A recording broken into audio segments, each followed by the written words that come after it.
ครับดอนจันทร์น้ำพุร้อนเส้นใหม่ถนนใหญ่เลย เกือบจะถึงแล้วมีถนน ปิด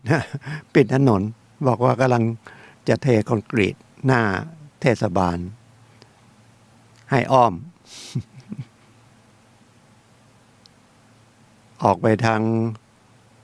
บ้านโป่ง บ้านใหม่ แล้วก็ออกร้อยพร้อม แล้วก็มาขึ้นถนนไอ้ดอนจันทร์เนี่ยดอนจันทร์น้ำพุร้อนนะขึ้นดอนจันทร์ก็วิ่งมาเข้ารัดสนามบินกองบิน41ออกมาตลาดต้นพยอม เข้ามาบ้านเชิงดอยก็ขึ้นมาวัดฝายหิน ธรรมชาติคนเนาะพอมีไปโดนไม่ใช่ทางที่เราไปเป็นประจำเกิดกังวลละมันอ้อมไปแล้วจะออกถูกไหมเนี่ย ดีก็มีป้ายปักแล้วมันจะทันเวลาไหมกลัวไม่ทันเวลาออกอากาศ ถ้าเป็นทางปกติเราเคยขับ หรือในชีวิตประจำวันถ้าเราเคยไปที่เราเคยไปเป็นประจำเนี่ย มันก็ไม่กังวลใจไม่อะไรเนาะมันก็รู้เวลามันน่าประมาณไหนแต่ชีวิตจริงมันไม่ใช่อย่างนั้นมันทางชีวิตเรามันก็ไม่ใช่ปกติจะเป็นอย่างเงี้ยอย่างเอาเห็นง่ายๆเลยโควิดมันมายังไงไม่มีใครคิดเลยแล้วมันมาถึงก็ทั้งโลก กระเทือนหมด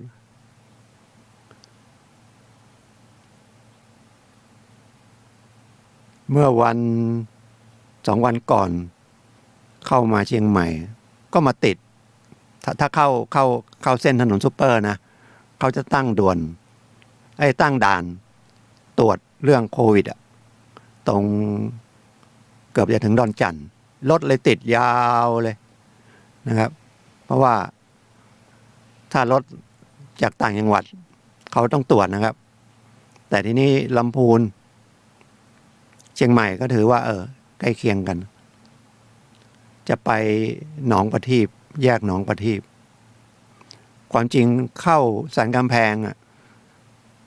นะครับแล้วก็เข้าไปแยกหนองประทีปเลยก็ไม่ต้องโดนตรวจก็ง่ายทีนี้ไปวิ่งถนนซุปเปอร์เอาว่าใกล้แต่เมื่อเช้านี้ผมก็ออกทางสันกำแพงที่ไปทางขึ้นแยกดอนจันทร์นะครับเพราะว่าจะแวะทานอาหารเช้าก็ร้านเลือดหมูประจำไม่รู้จะไปทานอาหารอะไรที่ไหนนะครับก็กลัวไม่ทันเนี่ยธรรมชาติมันก็มันจะเลี้ยวผิดเลี้ยวถูกมันจะกินเวลาไปเท่าไหร่ชีวิตเราฉะนั้นอย่าเรียกว่าประมาทมันไม่แน่เช้ามาอาจจะสตาร์ทรถไม่ติดก็ได้ เกิดมันจะมีเรื่องที่ว่าแบตเตอรี่มันหมดพอดีนะครับหรือยางเราวิ่งไม่รู้กลับมาถึงบ้านรู้ว่ายางมันแบนตอนวิ่งเนี่ยมันก็ยังวิ่งได้อยู่พอมาจอดแล้วยางมันแบนก็ได้ชีวิตเราต้องเผื่อไว้โดยเฉพาะถ้ามันต้องยุ่งกับกฎหมายอยู่ดีครับมันหนีไม่พ้นเลย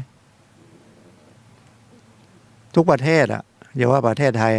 เพราะมันปกครองด้วยระบบกฎหมายนิติรัฐบัญญัติไว้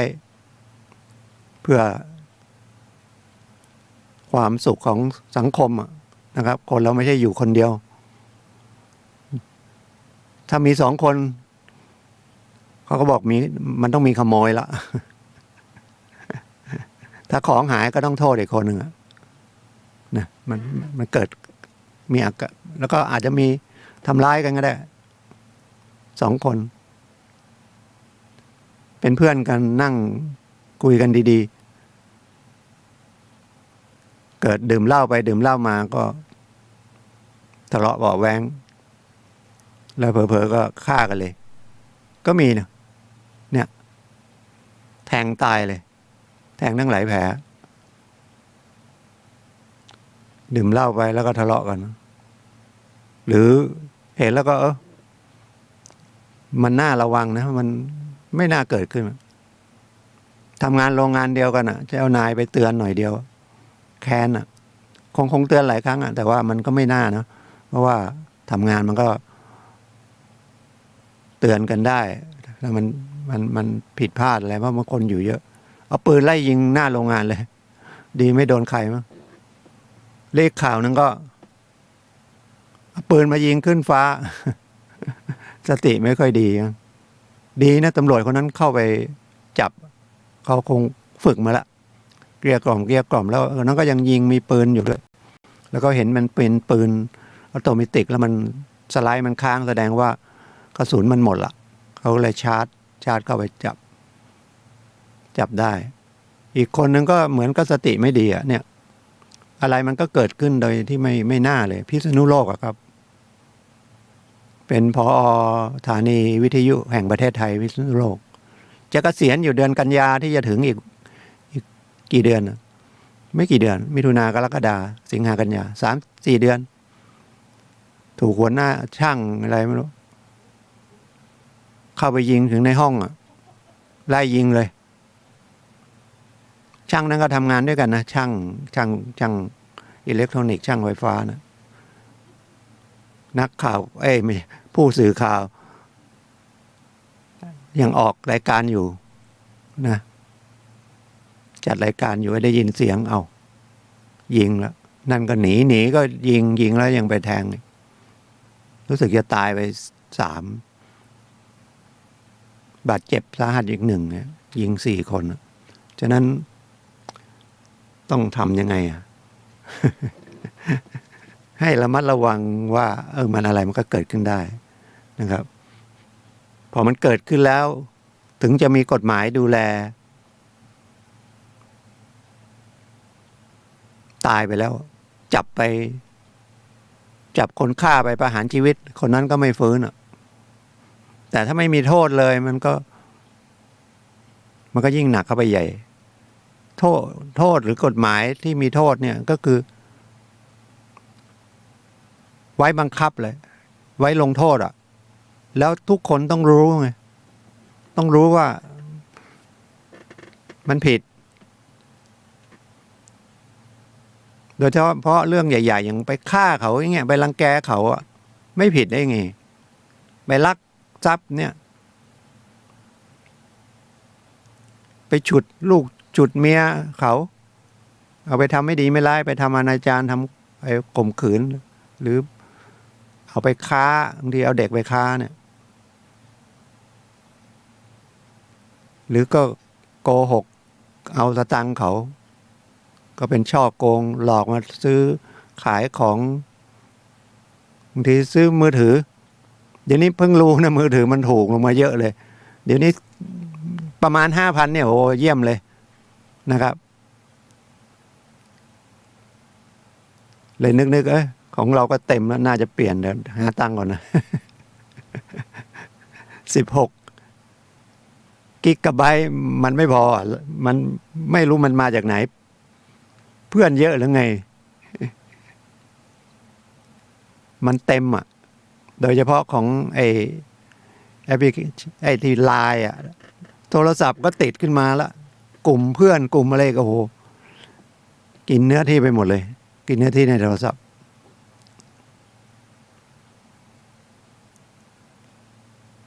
ลองไปเสียค่าโทรศัพท์ก็เลยลองถามดู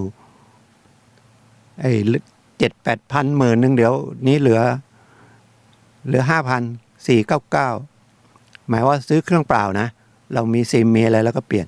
แต่ถ้าจะไปซื้อตามโปรโมชั่นเขายิ่งถูกใหญ่อาจจะ1,000 เดียวแต่คุณต้องเสียรายเดือนครบปีก่อนอะไรเงี้ยนะครับแล้วก็ต้องมีว่าต้องเดือนละ700สมมติเนาะคุณก็ต้องจ่าย10,000 นึง12,700 8,000 9,000หมายว่าอีก1,000 นึงก็10,000 นึงได้ใช้โทรศัพท์ใหม่แต่เสียรายเดือน จริงๆมันต้องแถมฟรีเลยเนาะแต่ถ้าใครมีซิมแสดงว่าอย่างนี้มันต้องเป็นของผมไปถามดีแท็มันก็ต้องเป็นลูกค้าดีแท็แล้วซื้อถ้าไม่ใช่ก็ต้องย้ายค่ายแต่ว่าถ้าอย่างเงี้ยมันก็ทุกค่ายอ่ะเนาะจะเป็น AIS จะเป็นอะไร YouTube เป็นอะไรเยอะแยะโทรศัพท์ที่ให้เครือข่ายมันอ่ะเขาก็ต้องขายราคาแข่งขันกัน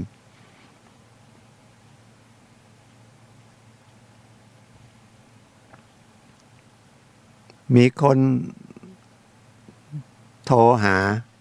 เป็นตำรวจแล้วก็เกษียณไปปีที่แล้วก็รู้จักกันนานแล้วก็มาคุยเรื่องที่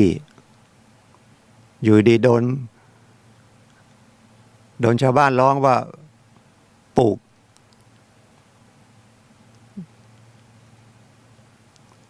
ที่ดินล้ำเข้ามาในที่สาธารณะก็เลยมาถามก็เลยถามว่าล้ำไหมแกไม่ล้ำแล้วก็ไปให้ช่างหลังเขาร้องเทศบาลน่ะถ้าเป็นที่สาธารณะเนี่ยการล้ำการอะไรเนี่ยไม่ประชาชนเนี่ยไม่ใช่นั่นนะต้องไปแจ้งถ้าอยู่ในเขตเทศบาลก็ไปแจ้งเทศบาลเขตอบตก็ไปแจ้งอบตเพราะว่าคนที่ว่าเกี่ยวกับดูแลที่สาธารณะนะครับก็ให้ส่วนท้องถิ่นนะครับแล้วก็บอกล้ำยังไงก็บอกว่าเขาเอาแนวเสาไฟก็ว่าที่ของตำรวจคนนี้มันล้ำออกจากแนวเสาไฟไปแต่พอเอาโฉนดผมก็บอกเอาโฉนดที่ดินมาดูแล้วก็แกก็อธิบายให้ฟังบอกที่ดินโฉนดเนี่ยข้างหน้ามันเป็นถนนมันมีแนวถนนแล้วที่ผมล้อมรั้วที่ผมปลูกบ้านทำรั้วทำอะไรเนี่ยผมยังเว้นเผื่อมาอีกเป็น2-3 เมตรอ่ะมันจะไปล้ำได้ไงจะไปเอาเสาไฟมาเป็นเกณฑ์ได้ไงแต่พอมันมีปัญหาเรื่องที่ดินนะครับเรื่องที่ดินเนี่ยก็คนที่ดูแลที่ดินก็คือพนักงานที่ดินก็สำนักงานที่ดินก็เทศบาลก็ต้องไปให้สำนักงานที่ดินน่ะมารังวัดที่แล้วก็เพื่อจะดูว่ามันล้ำหรือไม่ล้ำแต่วัดออกมาแล้วมันไม่ล้ำ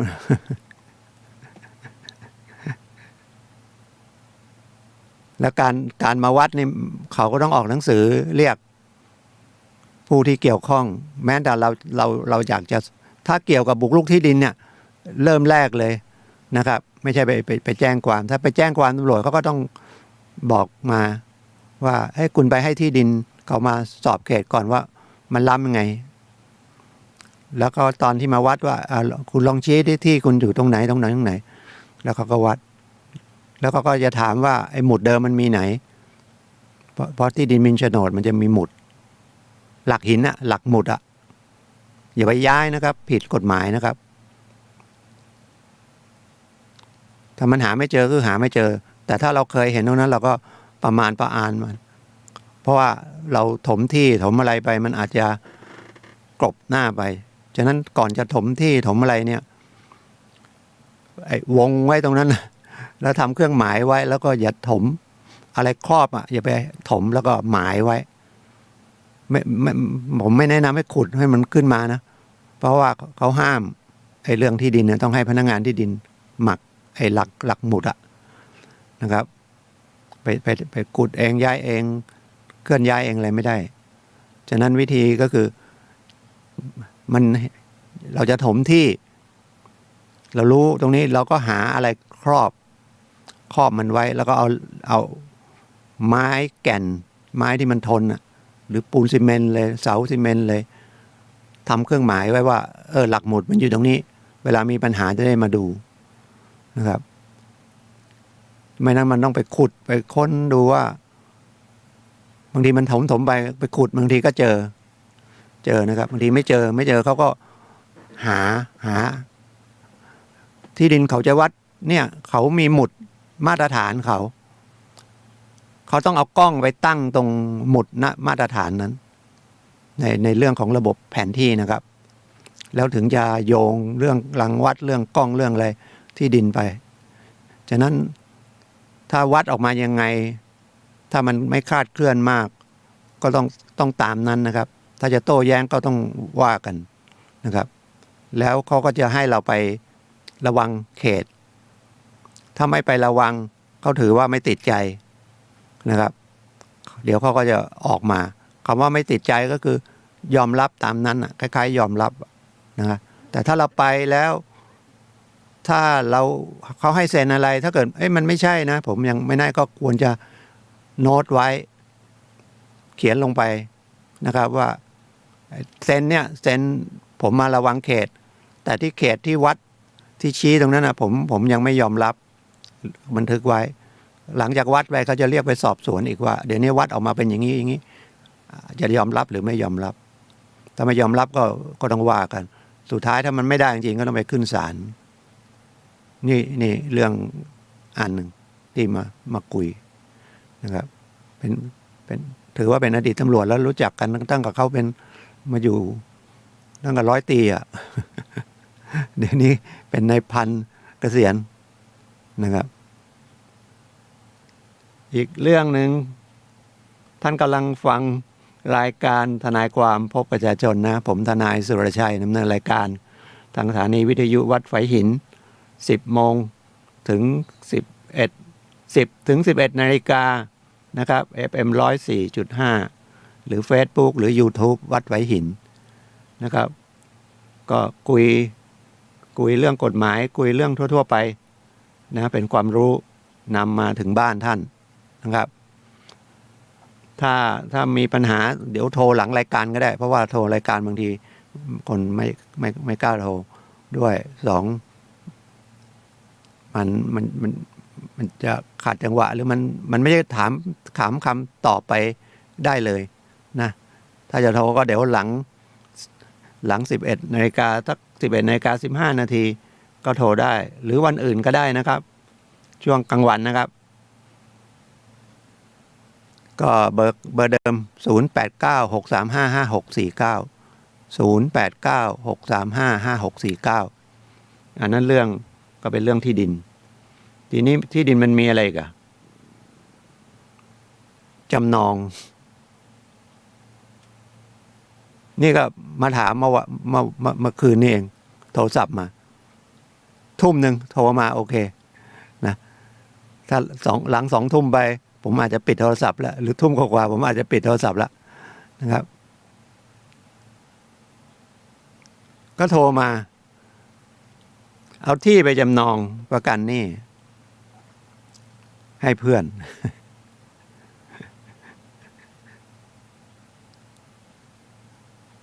มันได้อะไรนะอาจจะมีผลประโยชน์หรือเปล่าแต่ไปทำไมคุณมีไหมคนฟังที่กำลังฟังผมเนี่ยผมจะไปกู้เงินธนาคารแต่ไม่มีที่ดินอ่ะนะช่วยประกันหนี้ผมหน่อยเอาสัก100,000นะไม่เอาเยอะแต่มีนะครับมีเพราะบางทีก็มีผลประโยชน์ร่วมกันโดยไม่ได้คิดว่ามันไปผลประโยชน์ด้วยกันก็คืออย่างรายเนี้ยเขาจะไปกู้เงินแต่เขาไม่ได้เป็นเกษตรกรเขาอยากไปกู้ธกส.พอธกส.ดอกเบี้ยถูกแล้วก็มันอาจจะไม่เข้มงวดเท่าไหร่นะครับเพราะว่าอยู่กับเกษตรกรนะอาชีพนี่มันยากลำบากนะครับจะไปเข้มงวดเหมือนพ่อค้าไม่ได้นะครับก็เลยเขาให้เขายืมบอกไปใช้ชื่อคนนั้นเป็นลูกค้าธกส.บอกว่าป่ะเอาสัก200,000คุณก็เอาคุณก็เอา100,000ฉันก็เอา100,000แต่คุณกู้200,000คุณเอาใบที่ดินคุณด้วยแล้วมันฉันก็เอาใบที่ดินประกันส่วนที่ว่ากู้เผื่อให้ฉันเนี่ยกู้ไปส่งไปกู้ไปส่งไป สุดท้ายเขาจะส่งหมดแล้วเขาจะเอาใบที่ดินออกอ่ะเขาออกไม่ได้อ่ะเพราะว่าคนนั้นยังมีหนี้อยู่เนี่ยธนาคารไม่ให้เอาออกก็มาสอบถามจะทำยังไง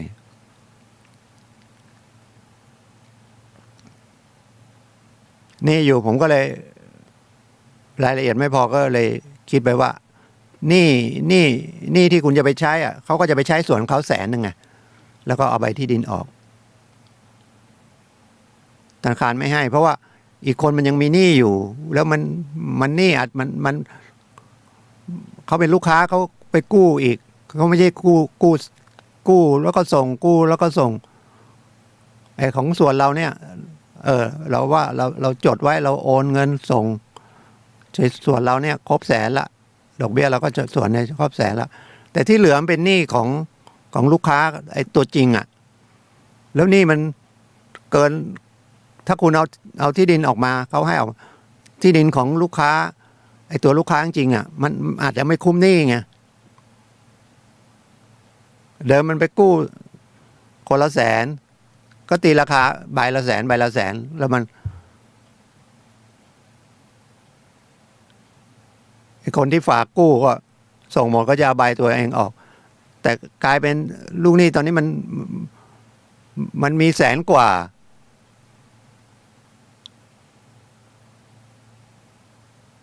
หรืออาจจะไปกู้เป็นหนี้อยู่200,000เงี้ยเจ้าหนี้เขาก็เลยไม่ยอมให้เอาออกถึงคุณจะเอาตังค์ไปใช้เฉพาะเนี่ยของ100,000แล้วก็เอาใบ100,000ทีนี้มันกฎหมายมันมีหลักว่าจดกฎหมายแก้ใหม่นะครับเมื่อปี58เอาเท่าที่ตรงจำนองเฉพาะใบเรานั้นนะรับผิดชอบเกินไม่ได้มันเหมือนเราเอาไปค้ำประกันเขามันโยงกับเรื่องค้ำประกันด้วยอีกคนหนึ่งก็มาถามเรื่องค้ำประกันไปค้ำประกันกับจำนองเนี่ยมีการแก้กฎหมายใหม่ในประมวลกฎหมายแพ่งพาณิชย์แก้เมื่อเป็นแก้ฉบับที่20นะครับแก้กฎหมายก็ประกาศใช้ก่อนจะแก้เนี่ยโหนานมาก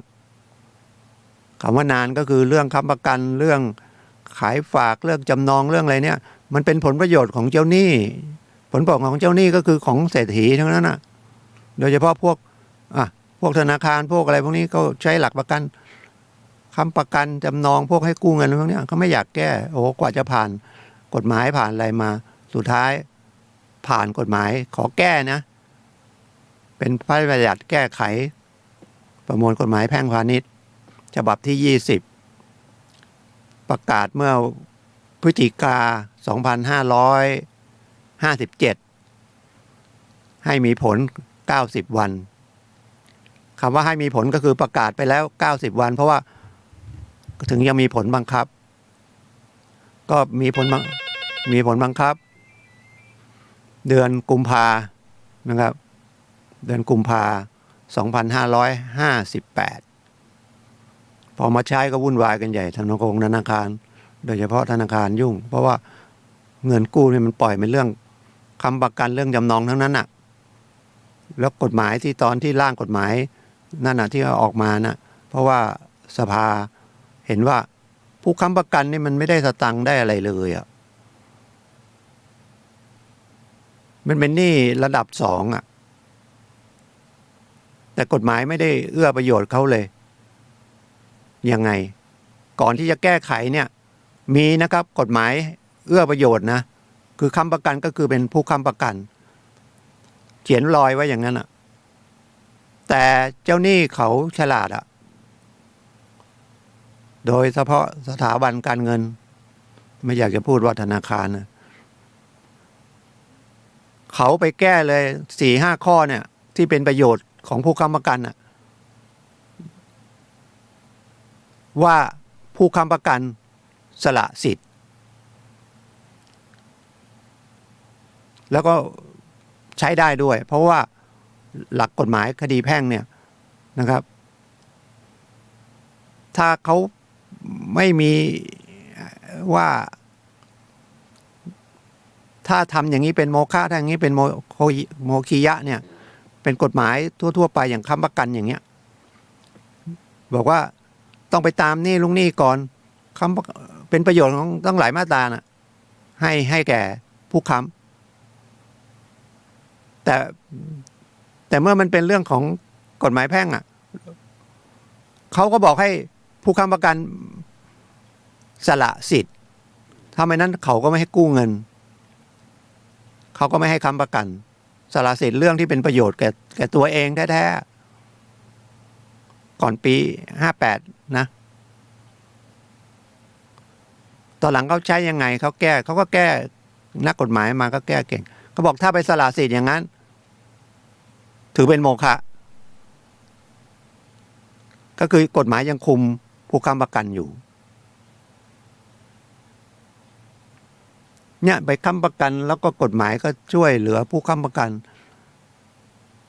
แต่ไม่รู้เพราะอะไรอาจจะมีผลประโยชน์ไงไปกู้แล้วแบ่งกันอย่างเนี้ยตัวเองเข้าไปกู้ไม่ได้ไม่อยากเป็นลูกค้าไม่อยากเป็นอะไรไปเป็นลูกค้าเองเลยเรามีหลักทรัพย์อ่ะเนาะแล้วระหว่างนี้เรามีเงินเราก็เดินบัญชีกับฝากเงินอ่ะเป็นลูกค้าเขาก่อนไม่ใช่อยู่ดีก็เข้าไปกู้หรือเป็นสหกรณ์อ่ะเนาะก็ฝากเงินก่อนสหกรณ์หลักสหกรณ์ออมทรัพย์ชื่อบอกสหกรณ์ออมทรัพย์แต่เราไปชวนกันก็บอกว่ามาเถอะตั้งสหกรณ์แล้วเดี๋ยวก็ได้กู้เงินกันมันก็เป็นประเทศที่มันเป็นหนี้เนาะอยู่ธกส.บางทีที่ผมอยู่มาก็บางทีมาเป็นลูกค้าก็เดี๋ยวได้กู้เงินเนี่ยเขาก็เข้ามาเรียกประชุมเนี่ยถ้าบอกว่าไม่จูงใจอย่างเงี้ยไม่มีใครมาแต่สุดท้ายยังไงอ่ะเกษตรกรก็เป็นหนี้ธกส.ไม่รู้เท่าไหร่ใบที่ดินทั่วประเทศเลยมั้งทั่วประเทศแต่ว่าไม่รู้จำนวนเท่าไหร่เนาะผมอยู่ที่ธกส.เยอะแยะเลย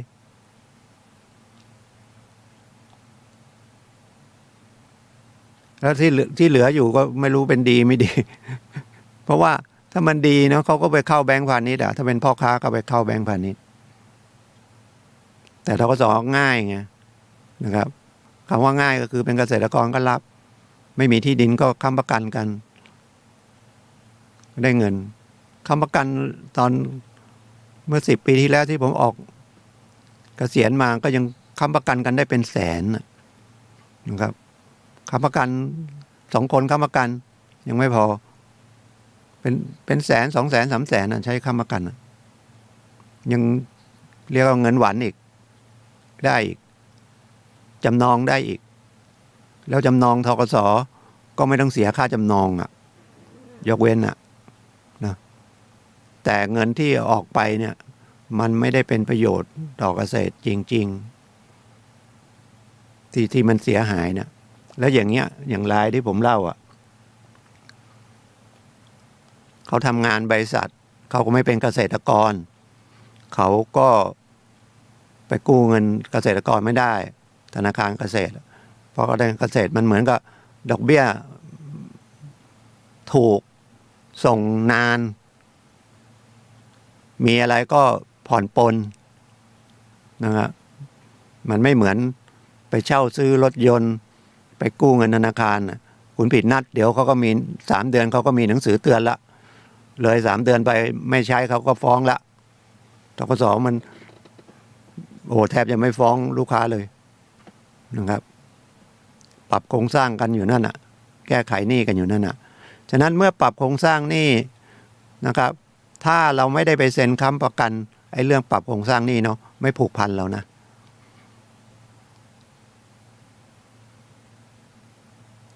กฎหมายเขียนอย่างนั้นแต่โดยมากถ้าเป็นธกส.มันก็เป็นลูกหนี้ด้วยกันคนหนึ่งเป็นลูกหนี้ในฐานะเป็นลูกหนี้เพื่อนก็เป็นฐานะผู้ค้ำกลับกันเพื่อนก็เป็นลูกหนี้ตัวเองผู้ค้ำมันก็ต้องไปทำด้วยกันหมดนะครับแต่นี่พูดถึงถ้าเป็นแบงก์พาณิชย์หรืออะไรอย่างเงี้ยนะครับแล้วกฎหมายแก้ใหม่เรื่องค้ำประกันเนี่ยนะถ้าตัวลูกหนี้เขาผิดนัดเนี่ย เขาต้องแจ้งผู้ค้ำนะภายใน60 วันถ้าไม่แจ้งนะครับดอกเบี้ยที่เกิดขึ้นค่าเสียหายที่มันเกิดขึ้นหลังจากที่ตัวลูกหนี้เขาผิดนัดเนี่ยผู้ค้ำประกันไม่ต้องรับผิดชอบ2ถ้าเขาไปปรับโครงสร้างหนี้มีกำหนดสมมติว่าถึงกำหนดทำหนี้ที่เป็นกำหนดก็คือมีกำหนดแน่นอนอะถ้าลูกหนี้เขาผิดนัดปุ๊บต้องแจ้งเรา2ถ้าเขาไปปรับโครงสร้างหนี้ก็คือไปเลื่อนระยะเวลาไปแล้วเขาไม่ได้เรียกคนค้ำประกันไปคือคนค้ำประกันไม่ได้ไปเซ็นว่าเนี่ยเขาเลื่อนกำหนดไปเนี่ยเขามาบังคับไม่ได้เลยนะบังคับได้แค่เป็นหนี้ณวันนั้นนะครับมันแก้มาแล้วกฎหมายเนี่ยยุ่งยากมันโยงไปโยงมานะครับรวมทั้งเรื่องจำนองก็โยงไปเรื่องค้ำประกัน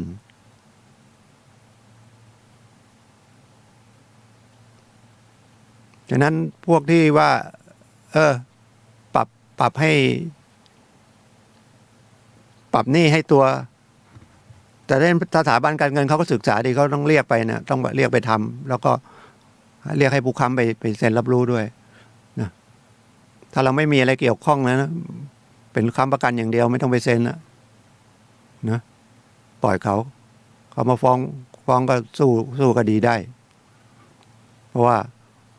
ถือว่าหลุดไปเลยนะครับเพราะเราค้ำเหมือนว่าค้ำประกันคนกู้ถึงวันที่เนี่ย30 เมษายนอย่างเงี้ยแล้ว3 เมษายนเขาไม่ส่ง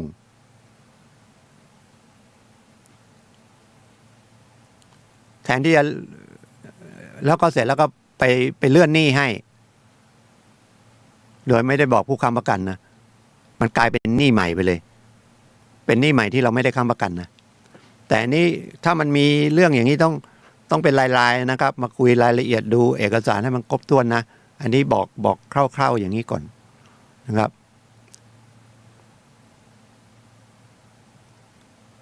จำนองก็เหมือนกัน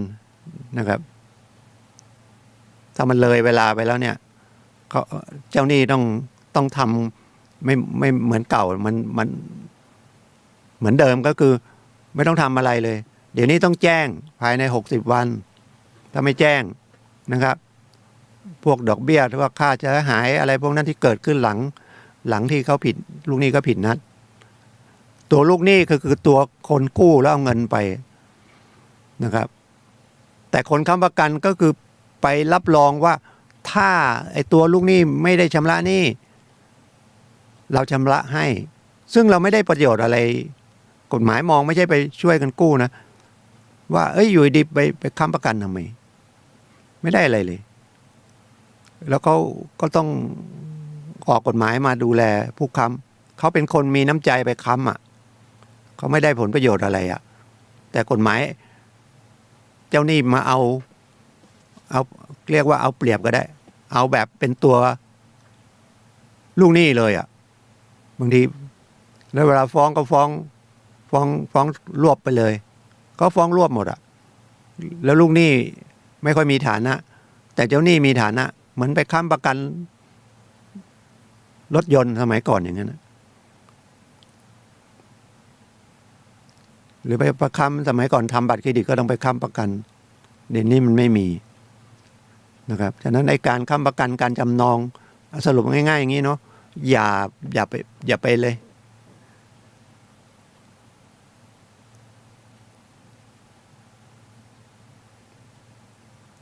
อย่าไปค้ำประกันให้ใครเลยอย่าไปจำนองให้ใครเลยนะครับ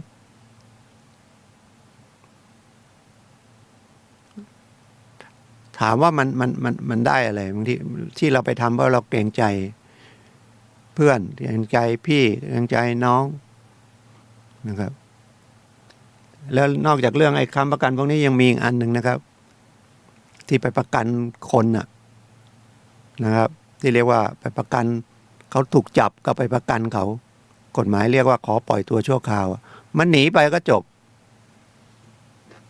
เราไม่ต้องนั่งใช้หนี้เต็มเลยประกัน500,000คุณก็ต้องจ่ายศาล500,000เลยนะเอาเลยล่ะอันนั้นยิ่งหนักกว่านี้อีกเนะไม่แล้วก็ไม่ได้อยู่ในเรื่องกฎหมายค้ำประกันด้วยนะมันเป็นเรื่องประกันคนศาลเอาเลยอ่ะไม่ต้องฟ้องไม่ต้องร้องเลยรีบไปขายทอดตลาดเลยเหมือนเราเป็นหนี้สัมภาระอ่ะสัมภาระไม่ต้องฟ้องเลยนะยึดทรัพย์สินไปขายทอดตลาดใช้หนี้ได้เลยนี่คือเรื่อง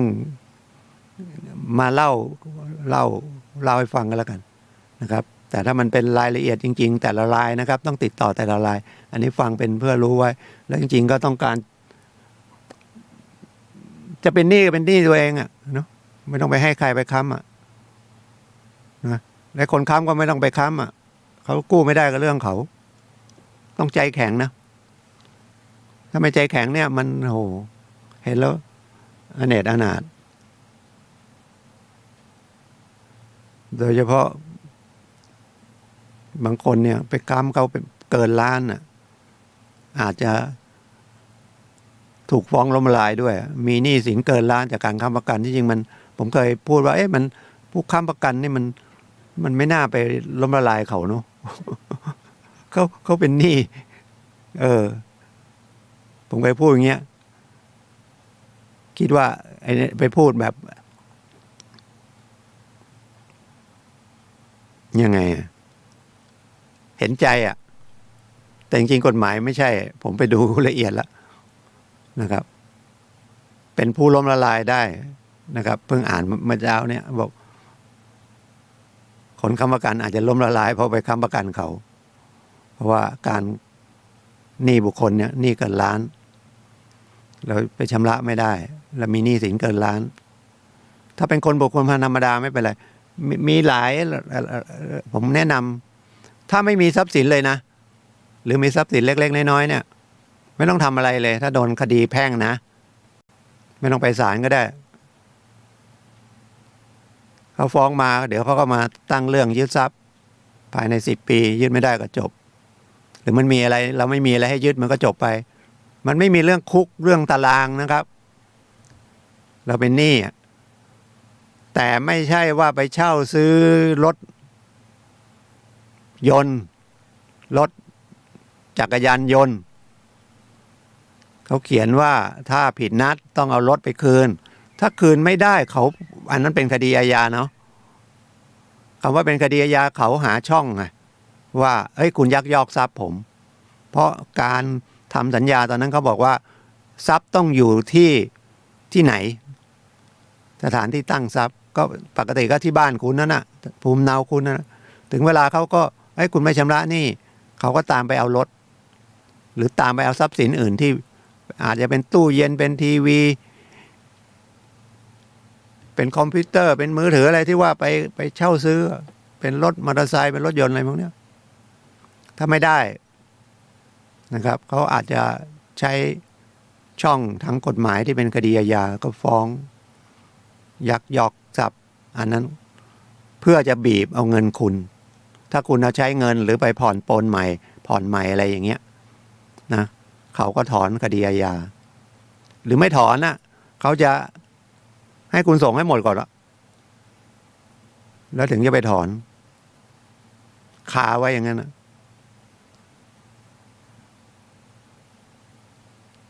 เพราะเราจะไปว่าเจ้าหนี้เขาเอาเปรียบมันไม่ใช่เขาเป็นอาชีพมันเป็นเรื่องเราต้องระมัดระวังกลับกันถ้าเราเป็นเจ้าหนี้เราก็ต้องใช้อย่างเงี้ยเนาะเพื่อจะได้เงินเราคืนเราเสียเงินไปแล้วและเรื่องกู้เงินไอ้อัตราดอกเบี้ย115มันมีมาตั้งนานละ115แต่ถามว่าการปล่อยหนี้ปกติทั่วๆไปที่ไม่ได้สถาบันการเงินน่ะมันมี115ไหมไปกู้เงินชาวบ้านน่ะมัน115ไหมมัน100แล้วบาท2 บาท5 บาท3 บาท5 บาทต่อเดือนนี่ก็โหเรียกว่าถูกแล้ว ผมไปอ่านหนังสือมันบอกสมัยก่อนเนี่ยเมื่อมันมีมาตั้งนานแล้ว100 ปีที่แล้วอ่ะยังเก็บดอกเบี้ยกันวันละบาทเลยอ่ะโหดไหมโหด แสดงว่าไอ้เรื่องหนี้นอกระบบไอ้นี่ใส่หมวกกันน็อกตามอะไรเนี่ยมันมีมาตั้งเป็น100 ปีแล้วประเทศไทยอ่ะ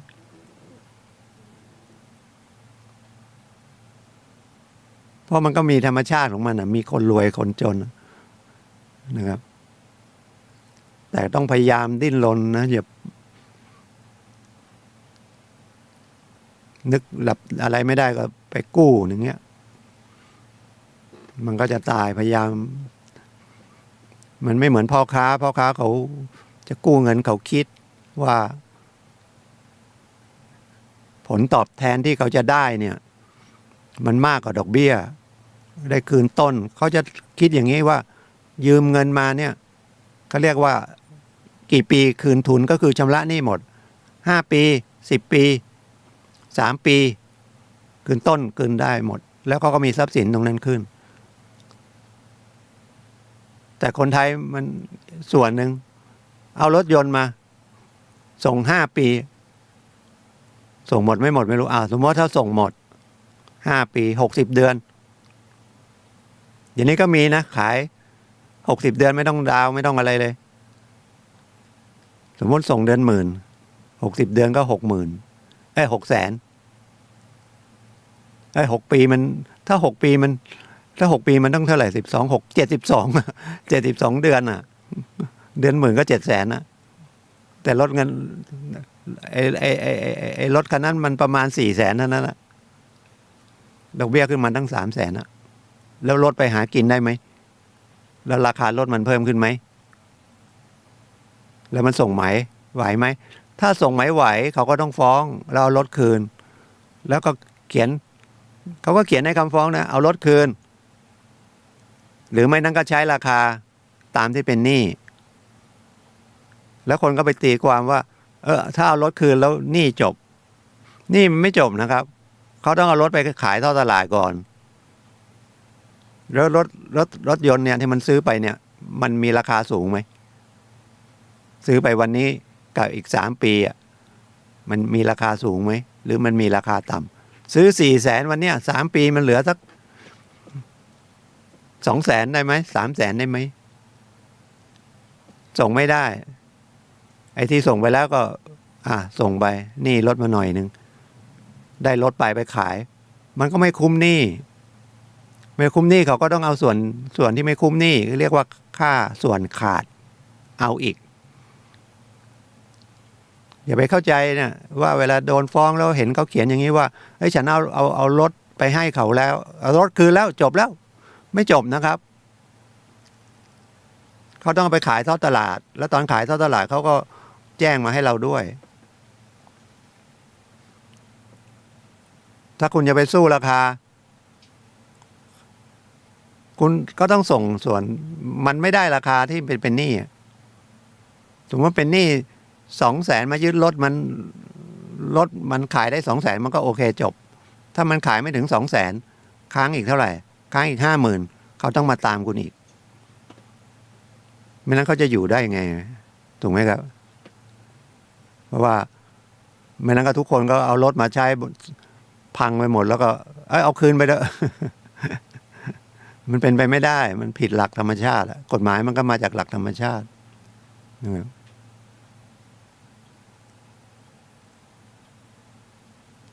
อันนั้นเช่าซื้อก็รถยังเป็นเจ้าของเขาคนที่จะเช่าซื้อได้คนที่ให้เช่าซื้อต้องเป็นเจ้าของทรัพย์รถยนต์ก็เป็นของบริษัทที่ไฟแนนซ์เขาก็เหมือนกับเอาเงินสดไปซื้อบริษัทรถยนต์เขาก็เป็นเจ้าของแล้วมาให้คุณเช่าซื้อแล้วก็มีสัญญาว่าคุณผ่อนหมดถึงจะโอนกรรมสิทธิ์ให้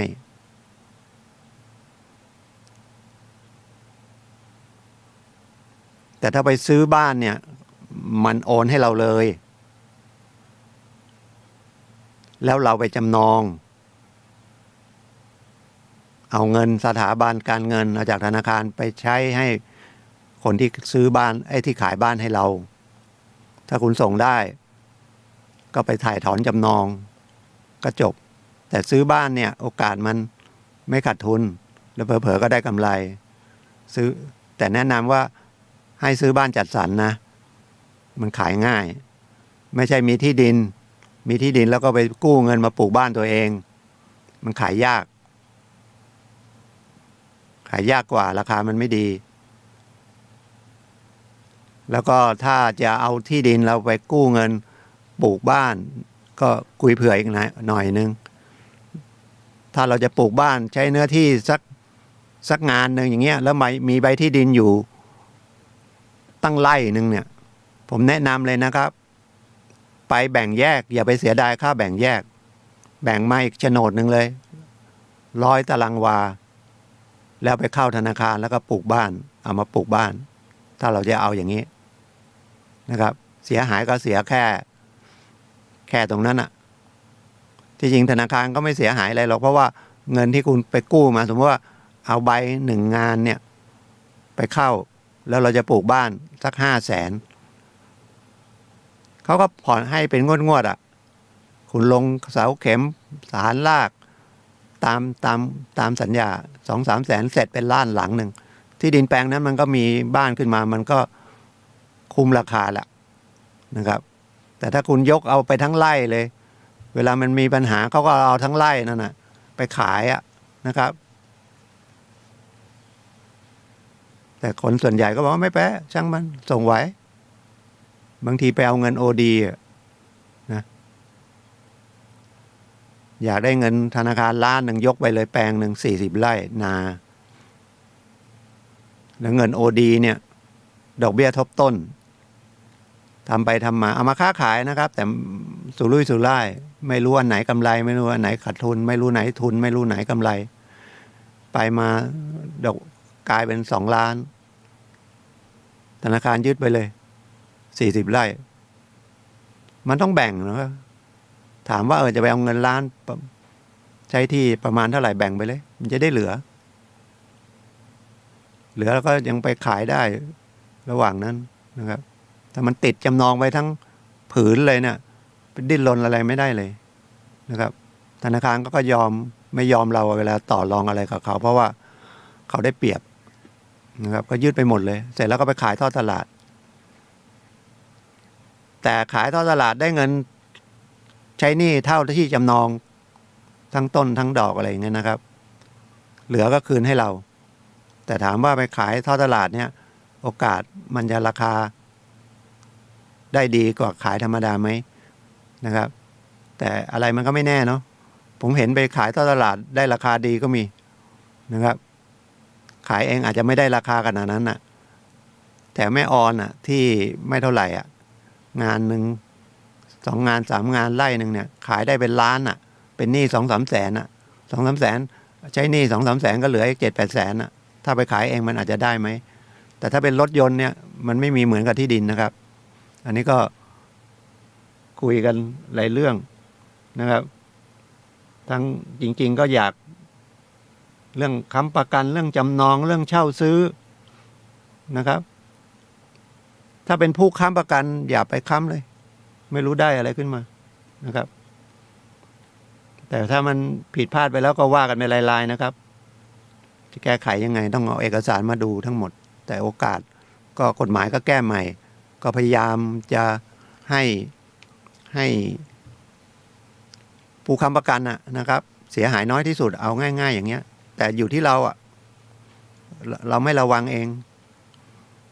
ก่อนแก้ไขก็เขียนไว้แล้วพวกเนี้ยแต่ตอนนี้ก็มาเพิ่มตรงว่าถ้ามาตรานั้นที่เป็นประโยชน์กับผู้ค้ำประกันแล้วไปแก้ไขนะครับหรือว่าไปว่าสละสิทธิ์อะไรพวกนี้ไม่ได้ถือเป็นโมฆะนะครับฉะนั้นก็เป็นประเด็นอันนี้ต้องเป็นรายๆนะครับโทรศัพท์คุยได้นะครับ0896355649แล้วต้องถ้าเรื่องมันละเอียดก็ต้องเอาดูเอกสารนะครับถ้าคุยกันอย่างเดียวมันไม่ได้แล้วก็ต้องคุยเอาเหตุเอาผลอะไรว่ากันเยอะกฎหมายนะครับมันแล้วแต่เรื่องอันไหนง่ายๆมันก็ง่าย ไม่ใช่ว่าถามเรื่องยากๆแล้วมาถามว่าทำยังไงบางทีมันตอบไม่ได้ทำยังไงนะทำหรือว่าต้องอธิบายเยอะนะครับบางคนมาถามว่านะทำไงเนี่ยไปค้ำประกันเขาแล้วไม่อยากใช้ไม่มีอะไรจะใช้ ไม่มีอะไรใช้ก็ไม่ต้องใช้อะดิถ้าเราไม่มีทรัพย์สินอะไรก็จบนะครับไม่ใช่แนะนำให้หนีนะถ้ามีทรัพย์สินก็หลบไปแล้วกันนะครับเขายึดไม่ได้ก็จบกันไม่มีเรื่องคุกเรื่องตารางนะครับถ้าเรื่องติดคุกติดตารางค้ายาเสพติดไปฆ่าเขาอะไรพวกเนี้ยมันเป็นเรื่องคดีอาญามีคุกตารางแล้วทำไมมันฆ่ากันเยอะ ฆ่ากันง่ายแล้วกันนะนั่งทำงานอยู่ก็โดนปืนก็ได้นะครับฉะนั้นให้ระมัดระวังนะครับคำว่าระมัดระวังเนี่ยนะครับทางศาสนาพุทธเขาใช้คำว่าสตินะครับก็เปรียบถ้าเป็นสมาธิเนี่ยมันสงบมันนิ่งอยู่ความตั้งใจมั่นเอาเปรียบเทียบแมงมุมหรือแมลงมุม แมงมุมก็แล้วกันมันชักใยแล้วมันก็ไปนอนเฉยๆตอนที่มันนอนเฉยๆน่ะมันก็ถือว่าเป็นสมาธิอยู่ก็ได้แต่มันมีสติดีนะครับถ้าแมลงอื่นมาติดใยมันมีการเคลื่อนไหวมันจะพุ่งออกไปกินเลยคนเราก็เหมือนกันมันต้องมีเนี่ยจริงๆก่อนที่จะเป็นเรื่องว่าทำสมาธิมันต้องสติก่อนนะครับเหมือนเราจะนึกพุทโธเพื่อฝึกทำสมาธิมันต้องนึกพุทโธให้ได้ก่อนหรือเราจะดูลมหายใจก็ดูลมหายใจให้ได้ก่อนมันเข้ามันออกนะเราก็หายใจอยู่ทุกวันแต่เราไม่รู้ว่ามันหายใจเข้าหายใจออกพอเราจะไปทำสมาธิฝึกหายใจเข้าหายใจออกแทนที่จะปล่อยธรรมชาติแล้วเราดูมันสังเกตมันเราไปบังคับมันก็เลยเครียดหนักเข้าไปอีกนะครับมันก็เลยไม่ได้วันนี้ก็มีเพลงเข้ามาอีก ไม่เป็นไรนะครับเดี๋ยวต่อไปเหลืออีก5 นาทีนะเดี๋ยวอาจจะออกก่อนก็ได้ เพราะว่าพอดีท่านอาจารย์สุนัยก็มารอแล้วนะครับก็ฝึกได้นะครับฝึกสติเอาลมหายใจก็ได้แต่มันลมหายใจมันเอายากก็เอาพุทโธกำกับก่อนหายใจเข้าพุทออกโธไปธรรมดาดูมันธรรมดานะครับอย่าไปบังคับ5 นาที10 นาทีอะไรก็ได้ดูว่างๆแล้วก็ดูอย่างนั้นก็ได้นะเอาง่ายๆอันนี้เป็นสิ่งที่ดีที่สุดนะที่พระพุทธเจ้าให้มานะครับให้เรามีกำลังใจจากการฝึกสมาธิก็คือฝึกสติเราใช้สติใช้สมาธิทั้งนั้นจริงๆใช้สติคุณเดินทางมาเนี่ยผมเดินทางมาเนี่ยขับรถเนี่ยใช้สติถ้ามันไม่ดีก็มาไม่ถึงแล้วครับจะเลี้ยวซ้ายเลี้ยวขวาเลี้ยวผิดเพราะเราจำไม่ได้จำกับสติมันคล้ายกันเลยสติมันก็เรียกความจำออกมาถ้าเราเคยไปอย่างเมื่อเช้าที่ผมเล่าออกมาเนี่ยโดนบังคับให้ไปทางที่ไม่เคยไปมีความกักไม่สบายใจละนะครับจะเสียเวลาไหมจะทันไหมนะครับเนี่ยเป็นธรรมชาติของมันดังนั้นในชีวิตจริงก็สติสำคัญสุดนะครับที่มันเป็นเรื่องเป็นราวในนั่นฆ่ากันตายอะไรเป็นตายนะครับสติทั้งนั้นแล้วเราก็หลงโลกคือมารยานะครับสติเราไม่ทันเราก็เป็นโลกมารยานั่นแหละนะครับเราก็อยากมีหาเงินแล้วก็ไปซื้อความสุขนะครับทางตาไปดูหนังดูละครเขาก็เปิดแล้วนะโรงหนังนะใครอยากไปดูหนังก็เปิดแล้วนะครับอีกหน่อยเดี๋ยวก็เปิดมวยเปิดอะไรอีกเปิดกีฬาละนะครับแต่ระวังไข้หวัดเนี่ยมันยังมีอยู่นะครับร้านอาหารก็เปิดละห้างก็เปิดละนะครับหาเงินก็ต้องไปเดินห้างนะไม่ได้เดินห้างจะทำงานไปทำไมก็เดี๋ยวรายการต่อไปก็ของท่านอาจารย์สุนัยนะครับผู้ควบคุมดำเนินรายการอยู่ได้ไหมออกได้ก่อนก็ได้ไหม เหลืออีก5 นาทีนะครับวันนี้ก็ขอบคุณทุกท่านที่รับฟังนะครับแล้วก็พบกันวันเสาร์หน้าสวัสดีครับ